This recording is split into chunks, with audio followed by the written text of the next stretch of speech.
کسی عالم نے کہہ دیا ہے تو آپ اس طرح کر کے اس کا غلط مفہوم نہ لیں. کسی قاری صاحب نے, اور قاری صاحب کو شوق کوئی نہیں ہوتا پیسے اکٹھے کرنے کا, وہ تو کمیٹی والے کہتے ہیں نہ اکٹھے کیے تو چھٹی کرا دینی ہے, اس لیے وہ اکٹھے کر لیتے ہیں بیچارے کئی دفعہ اسپیکر کھول کے.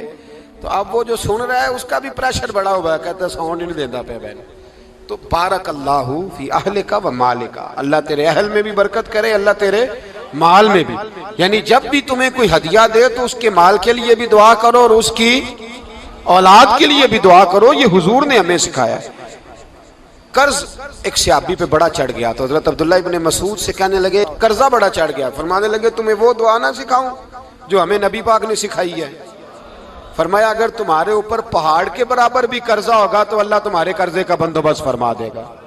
پر مسئلہ یہ ہے دعائیں یاد کرنی پڑتی ہیں اور پڑھنی پڑتی ہیں. یاد کرنی پڑتی ہیں, اور ہم ہیں تعویذ پہ لگے ہوئے کہ کچھ لکھ کے دے دیں تاکہ باندھ لوں. دعا سکھائی نبی پاک نے, کیا فرمایا اللہم اکفنی بحلالک عن حرامک واغننی بفضلک عمن سواک. فرمایا یہ دعا مانگا کرو, اے اللہ مجھے کفایت کرنے والا رزق عطا فرما اور مجھے حرام سے بچا, اور مجھے اپنے فضل کے ساتھ دوسروں سے بے نیاز کر دے.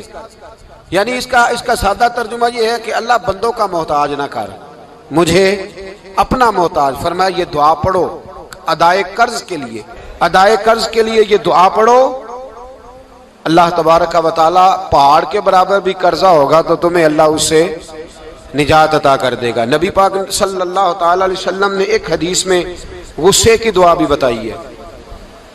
ویسے میرے خیال میں لوگوں کو غصہ نہیں آتا, آج کل غصہ نہیں آتا, لوگوں میں تکبر آ گیا ہے. اپنے سے چھوٹے پہ غصہ آتا ہے, اپنے سے تگڑے پہ کیوں نہیں آتا؟ جس آدمی نے گلی پہ خیرات مانگنے والے پہ غصہ کیا وہ ایس ایچ او صاحب پہ کیوں نہیں کرتا؟ غصہ تو غصہ ہے نا, سب پہ ہونا چاہیے, لیکن بڑا سمجھدار غصہ ہے. غریب آدمی کو دیکھ کے غصہ آتا ہے, امیر آتا ہے تو غصہ نکل جاتا ہے. تو میں تو کہتا ہوں لوگوں کو غصہ, اگر تجھے غصہ آتا ہے تو مار دیوار کے ساتھ ٹکر تیرے غصے کی سمجھ آئے. یہ کس قسم کا غصہ ہے جو غریب پہ ہی ہاتھ اٹھا رہا ہے؟ تو خدا را خیال فرما. غریبوں کے حق میں بڑا غصہ, مجبوروں کے حق میں بڑا غصہ, ماتحتوں پر. اور اگر چودھری صاحب آ جائیں تو پھر بہانہ بنا لیتے, کہتے غصہ تو میں نے بڑا آیا سی, پھر میں کیا میرے گھر آیا ہے, پھر بہانہ بنا لیا. ایسے نہیں کرو. نبی پاک صلی اللہ علیہ وسلم نے دعا سکھائی بخاری میں, فرمایا جب غصہ آئے تو پڑھا کرو اعوذ باللہ من الشیطان. آتی ہے نا دعا ماشاءاللہ, اعوذ باللہ من الشیطان. جب غصہ آئے تو یہ والی دعا پڑھ لیا کرو. نبی پاک علیہ السلام نے ارشاد فرمایا کہ جب تمہارے بھائی کو چھینک آئے نا تو چھینک آنے والے کو کہنا چاہیے الحمدللہ. چھینک آئے اس نے کیا کہنا ہے؟ یاد ہو جائے گا, کیا کہنا ہے؟ الحمدللہ. اور جو سنے اس نے کہنا یرحمک اللہ. کیا کہنا ہے؟ یرحمک اللہ, اللہ تجھ پہ رحم کرے. یہ پڑھنا ہے اس نے. حضرت عبداللہ بن مبارک رحمۃ اللہ تعالی علیہ نا دریا کے کنارے کھڑے تھے,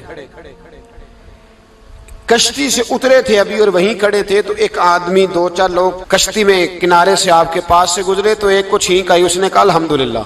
اب سنت ہے کہ جواب دو یرحمک اللہ, اللہ تیرے اوپر رحم فرما. جواب دینا تھا لیکن وہ کشتی تیزی سے گزر گئی. حضرت عبداللہ بن مبارک رحمۃ اللہ تعالی علیہ نے ملاح کو بلایا, فرمانے لگے اس کشتی کا پیچھا کرنا ہے. وہ کہنے لگا سواریاں بیٹھیں گی تو جاؤں گا. اس زمانے میں جو پوری کشتی کا ایک سائیڈ کا کرایہ تھا وہ 5 دینار تھا. فرمانے لگے تو نہ اس طرح کر, اسپیشل مجھے لے جا بٹھا کے. کیا لے گا؟ اس نے کہا 20 دینار لوں گا. فرمایا 20 ہی دوں گا. اس کشتی کا پیچھا کیا اور جس آدمی کو چھینک آئی تھی نا اس سے جا کے یرحمک اللہ کہا. اس نے جواب میں جزاک اللہ کہا. تو آپ فرمانے لگے میرا کام ہو گیا, واپس چل. ملا دنیا دار تھا, وہ سوچنے لگا. پہلے تو اس نے سوچا میرا کیا ہے, 20 دینار تو ان کے گئے ہیں. لیکن جب اترنے لگے نا تو 20 دینار دیے یا 20 درہم دیے. تو وہ کہنے لگا حضرت جی صرف ایک لفظ کہنے کے لیے آپ نے اتنا پیسہ خرچ کر دیا. فرمایا لفظ کہنے کے لیے نہیں, اپنے مصطفیٰ کی سنت ادا کرنے کے لیے, اپنے نبی پاک علیہ السلام کی سنت ادا کرنے کے لیے. یرحمک اللہ, اللہ تیرے اوپر رحمت کرے. کس طرح کا خوبصورت انداز سکھایا ہے. دیکھیے ایک حدیث ترمذی شریف میں نبی پاک صلی اللہ علیہ وسلم نے فرمایا کسی بیمار کو دیکھ کے یا کسی مصیبت میں مبتلا آدمی کو دیکھ کے تم یہ دعا پڑھ لو، تمہیں کبھی وہ مصیبت نہیں آئے گی۔ کیسی خوبصورت دعا ہے۔ کسی مصیبت زدہ کو بیمار کو دیکھ کے پڑھو، تمہیں کبھی وہ مصیبت الحمدللہ الذی عافانی مما ابتلاک بہ وفضلنی علی کثیر ممن خلق تفضیلا۔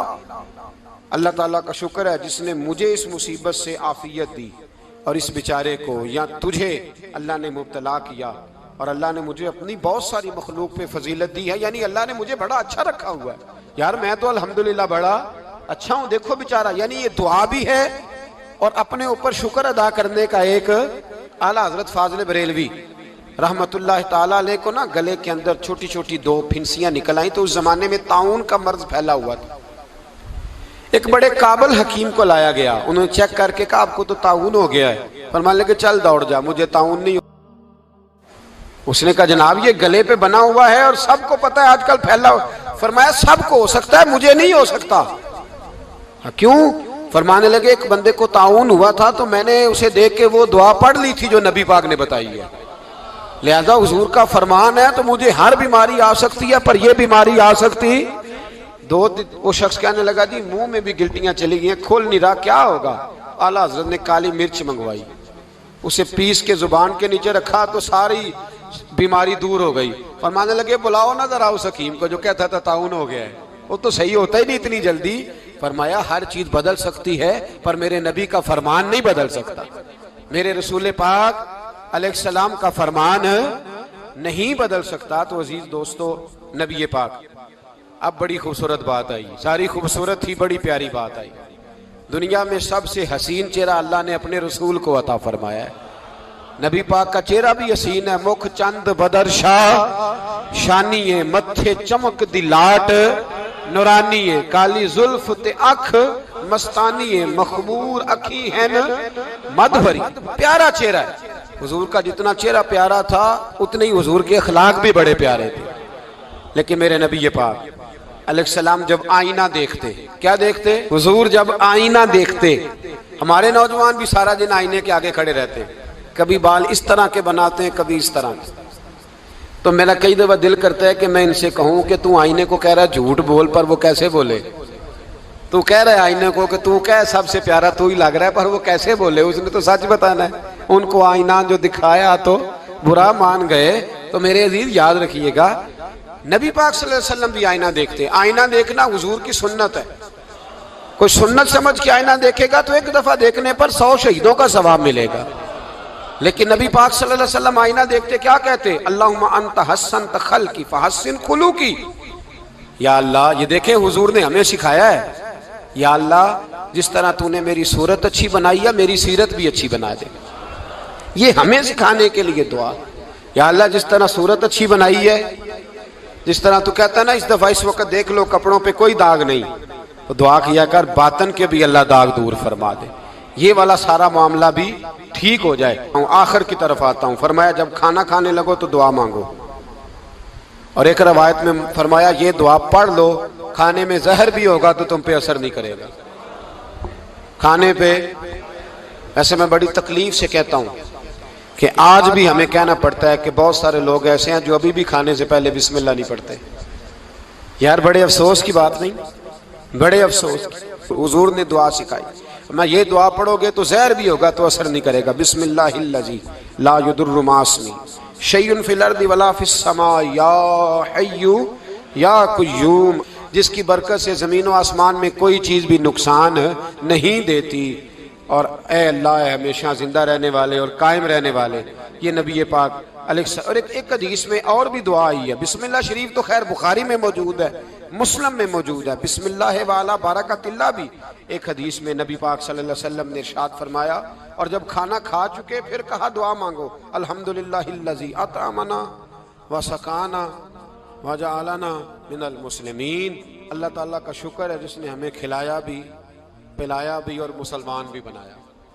حضرت مرزا مظہر جانا فرماتے ہیں کہ بارش ہوئی تھی تازی تازی، دلی میں تازی تازی بارش ہوئی تھی، ایک بابا لکڑی کے جوتے پہنے کھڑا ہوں، اللہ اللہ اللہ اسی کسے دے کچھ بھی نہیں لگ دے نہ کوئی ساڈا دردی،